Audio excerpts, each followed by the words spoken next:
So we've gone over peng, we've gone over lieh.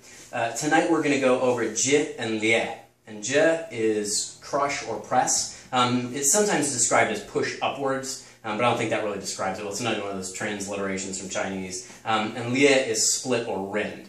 So these are going to be opposite directions. And we're going to try to get through both of them tonight. I'm going to start with the jieh and just see how fast we go. I think we can get through both of them.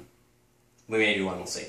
But the way to think about these is peng and lieh were movements away from and towards the middle. So we had from the middle expanding outwards and from outwards collapsing towards the middle. So we had peng, we had lieh, where we're neutralizing to the center.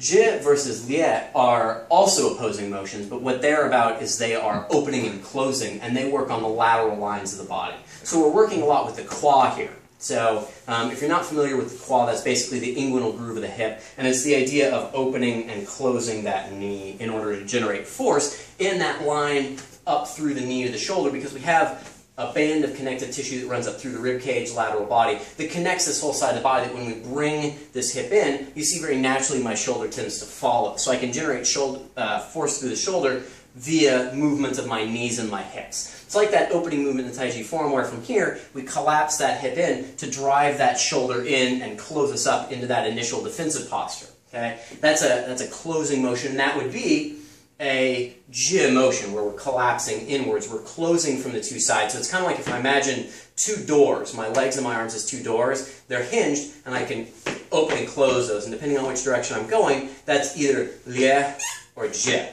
Okay? So jieh is crushing or pressing, lieh is rending or opening, essentially. And there's a couple places in these forms where you can see these movements. Very early on, we see lieh in things like Part the Wild Horse's Mane, where I'm in and my hands are then moving away from each other. We have this splitting motion where we know application-wise I can have someone's arm and be striking against that, or I can trap an arm and come in and move their body away, leg behind for a strong throw.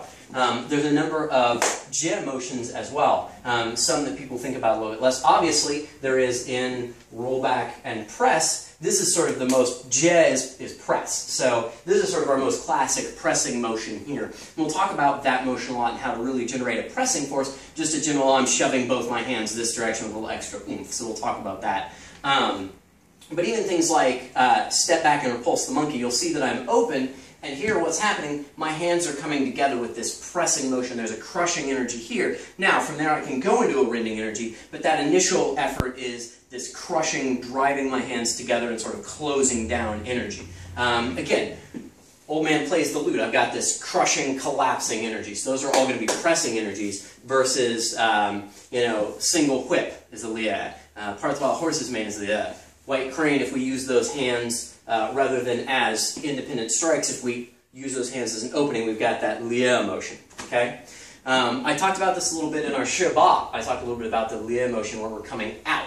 Okay? So really what we're going to be dealing with here is the two opposing forces generated by the qua, both opening and closing, and then the chest and shoulder girdle versus the back and shoulder blades. Okay? So these are going to be our big activators. And what we've got is, of course, we always want to direct everything with the dantian, so we have to look at how everything's connected, because we want to be smart about our mechanics. We don't just want to throw our arms around and hope, and although we do want to use breath and internal energy, we also want to use mechanics, because taiji is about softness and mechanical advantage. So what I want to do is I want to recognize the body components involved in this. So obviously in the chest, I have the pectoralis major, pectoralis minor. I have the rotator cuff in the shoulder. I've got my upper deltoid, and even a little bit up here into the trapezius that's going to be able to bring those shoulders forward and in. Now, I don't want to hunch, but I want to be able to collapse those shoulders in. But that's just up here. Obviously, that leaves our dantian out. We need to connect that in. So what I need to recognize is that whole pectoral girdle is anchored along the bottom edge by what? By the rectus. By the obliques, the ribs, and all that anchors onto the rectus. So I've got this whole band of core muscle. And when we make a ball in Tai Chi, what do? We bow the spine.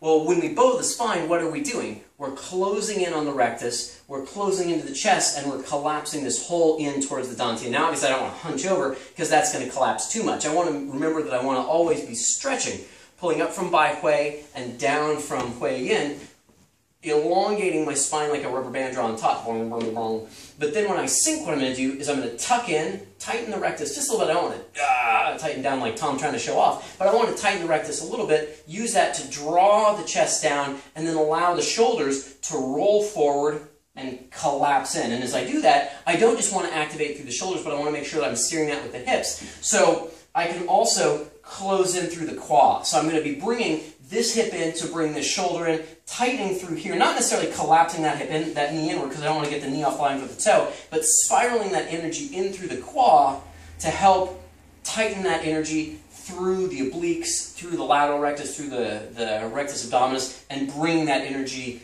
into the center, because that's where I'm going to really get that trapping.